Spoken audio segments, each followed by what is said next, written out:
कभी न कभी रोते तो सभी हैं, लेकिन अगर कोई 24 घंटे रोए तो ये कहानी है सरोना की, जिसके नाम में ही रोना है। सरोना को कोई काम आए चाहे ना आए, इसे रोना आता है। कैसे, चलिए देखते हैं। मेम साहब, 2 साल हो गए मुझे यहाँ काम करते हुए। अब तो मेरी पगार बढ़ा दो ना। कितना रुलाओगी? रुलाऊंगी? और मैं तुझे? अरे बगली, मेरे तो खुद ही आंसू नहीं रुक रहे। अरे मेम साहब, रो क्यों रही हो? रो मत। क्या करूं, महंगाई डायन जान खाई जा रही है। हर चीज महंगी है। पति की सैलरी 10,000, 5,000 तुझे देना है। 5,000 में घर चलाऊं, बच्चों की फीस भरूं, या बाकी खर्चे देखूं। 10 साल से एक ही साड़ी पहन रही हूँ। देख जरा, अब तो ये भी घिस गई है। खाने के लिए दाना नहीं, बस सूखी रोटी से ही काम चल रहा है। अभी तो आप चिकन खा रही थी, वो कहाँ से आया फिर? अरे वो तो पड़ोसन हमारी हालत पर दया खाकर दे गई थी। बाकी तुझसे क्या छुपाऊं, तू तो मेरी बहन जैसी है। भला तू तो 4 पैसे कमा रही है, मैं तो फ्री की नौकरानी हूँ। फिर क्या था, काम वाली को भी सरोना पर दया आ जाती है। मालकिन, एक काम करो, आप मुझे पगार मत दिया करो। मैं आपके घर में फ्री में ही काम कर दिया करूँगी। बट रोइए मत, मुझसे आपके आंसू देखे नहीं जाते। फिर क्या था, फ्री की नौकरानी पाकर तो सरोना के भाग्य ही खुल गए।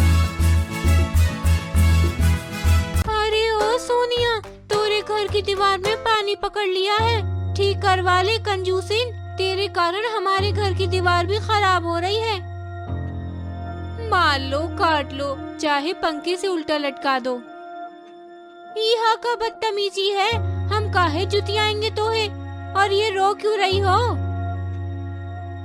हमारी तो तकदीर ही रोनी है, क्या करे। पास में 1 रुपया नहीं है। दीवार ठीक कराने में तो हजारों लग जाएंगे। वही तो सोच रहे हैं कि फ्री में तो कोई काम ही नहीं हो सकता। इससे अच्छा थोड़ी सी जिल्लती झेल ले। सरोना के आंसू देखकर बेचारी पड़ोसन रो पड़ती है।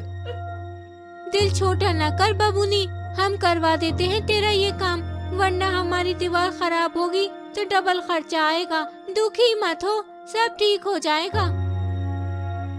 इस तरह पड़ोसन सरोना का रोना देखकर खुद का ही सर पत्थर पर दे मारती है। अब आप सोच रहे होंगे कि पत्थर पर सर कब मारा, तो वही देखो, किसी की गरज के लिए खुद का धन और समय बर्बाद करना तो पत्थर पर ही सर मारने के बराबर है ना।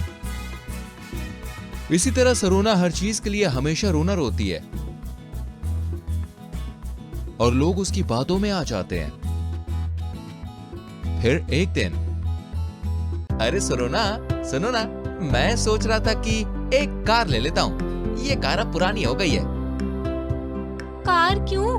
नहीं बाबा नहीं, लाखों रुपए लगेंगे उसमें। और आपको तो पता है ना हमारी हालत कितनी बेकार है।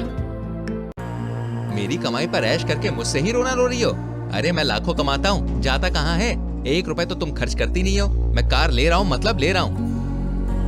लो कार, मैं भी देखती हूँ कैसे लेते हो कार। ऐसा करने से पहले आपको मेरी लाश पर से गुजरना होगा। अरे आप फिर भी जा रहे हो? अगर आपको जाना ही है तो मेरे ऊपर से होके जाओ, लेकिन सोच लेना, अगर आप गए तो मेरा मरा मुंह देखोगे। अच्छा ठीक है। कैसा आदमी है, मेरे जीने मरने से भी कोई फर्क नहीं पड़ता इसको। अरे क्या हुआ भाई, इतने परेशान क्यों? कमलेश उसे सारी बात बताता है। बस इतनी सी बात। अरे एक काम करना। फिर भावेश कमलेश के कान में कुछ कहता है। वहीं अगले दिन जब सरोना रो रही होती है, अरे रो मत, ये लो पानी पी लो।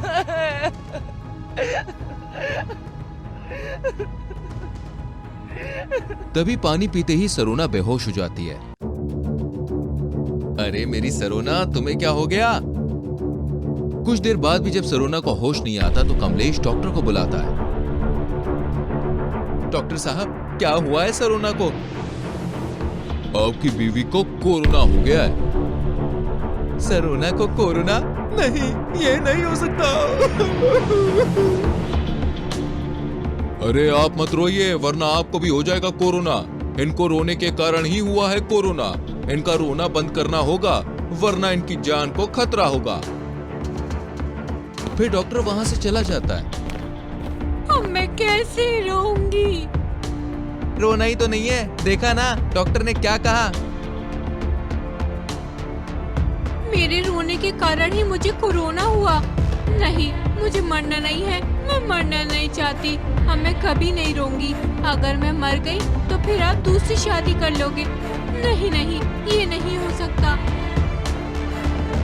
इसके बाद सरोना हमेशा के लिए रोना छोड़ देती है और सभी को उसके रोने से छुटकारा मिल जाता है। देखा, कभी कभी ज्यादा रोना कितना बुरा हो सकता है।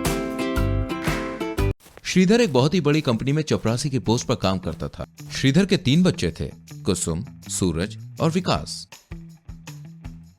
तीनों ही बच्चे अपने पिता को बिल्कुल ही पसंद नहीं किया करते थे, क्योंकि श्रीधर एक चपरासी का काम करता था। श्रीधर दिन रात मेहनत करके अपने बच्चों की हर ख्वाहिश पूरा करते और सारे बच्चे बड़े हो जाते हैं। बेटी, ये ले मिठाई खा, आज मैं बहुत खुश हूं कि तू डॉक्टर बन गई।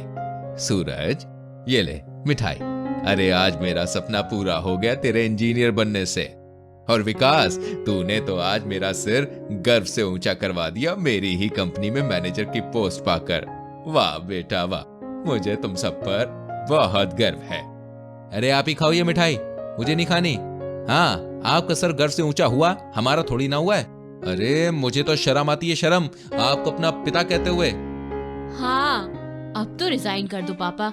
बचपन से सुनते आए हैं चपरासी के बच्चे, चपरासी के बच्चे। कितना गंदा लगता है सुनने में। मुझे नहीं लगता कि मुझे कुछ बोलने की जरूरत है, दीदी और भाई ने तो इतना कुछ समझा ही दिया है। फिर तीनों बच्चे वहां से चले जाते हैं और श्रीधर वहीं बैठकर रोने लगता है। आखिर क्या कमी रह गई मेरी परवरिश में कि मेरे बच्चे मेरे साथ ऐसा कर रहे हैं। खैर कोई ना।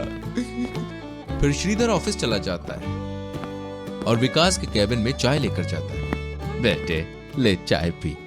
अरे बेटा नहीं, सर बोलो, आपकी तो कोई इज्जत है नहीं, कम से कम मेरी इज्जत का तो ख्याल रखो। अरे मैं तो कहता हूँ कि आप जॉब ही छोड़ दो। अरे क्या रखा है इस 2 कौड़ी की चपरासी की नौकरी में?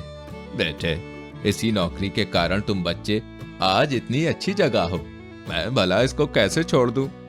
अरे आज तो आपने कह दिया कि हम आपकी वजह से इस जगह पे हैं, आज के बाद कहना भी मत। अरे ये हमारी काबिलियत है जिसकी वजह से हम यहाँ पे हैं। फिर विकास श्रीधर को कैबिन से बाहर निकाल देता है कि तभी विकास के बॉस उसके पास आते हैं। विकास, आज मैंने एक छोटी सी पार्टी रखी है, आई वांट कि तुम अपनी पूरी फैमिली के साथ मेरे घर डिनर पर आओ, और हाँ, अपने फादर को भी लेके आना। पर सर, उनको क्यों?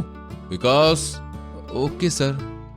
फिर शाम को जब सभी बॉस के घर पार्टी में जाने लगते हैं तभी, सुनो, बॉस के घर जाकर कोई ऐसी वैसी चपरासियों वाली हरकत मत करना, समझ गए? ठीक है बेटे। फिर सभी चिराग के घर जाते हैं, जहां चिराग सबका अच्छे से स्वागत करते हैं। अरे श्रीधर जी, आप वहां जमीन पर क्यों बैठे हैं? अरे आइए, यहाँ मेरे बगल में बैठिए। लेकिन? अरे लेकिन वेकिन कुछ नहीं, यहाँ आइए। फिर श्रीधर चिराग के बगल में बैठते हैं। ये लीजिए, ये कंपनी के 20% शेयर के पेपर्स हैं। सर, आप कल मॉर्निंग में ऑफिस में दे देना, मैं तुरंत ही इनको संभाल कर रख दूंगा। फिर से कर दी ना चीप हरकत। इन्हें यहां लाना ही नहीं चाहिए था।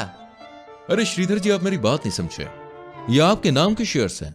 आपने हमारी कंपनी को अपने 35 साल दिए, बहुत ही मेहनत और लगन से अपना काम किया है, और कंपनी के one of the best employ होने के नाते आपको शेयर होल्डर्स और सीईओ यानी कि मेरी तरफ से यह प्रेजेंट किया जाता है। वहीं तीनों बच्चों को यह सब देखकर काफी शर्मिंदगी महसूस होती है और तीनों शर्म के मारे अपनी आंखें झुका लेते हैं। और आप लोग जिन्होंने आपको इतना जवान किया, बड़ा किया, इस काबिल किया, जिनके कारण आप इस जगह पे हैं, उनकी कदर मत भूलो।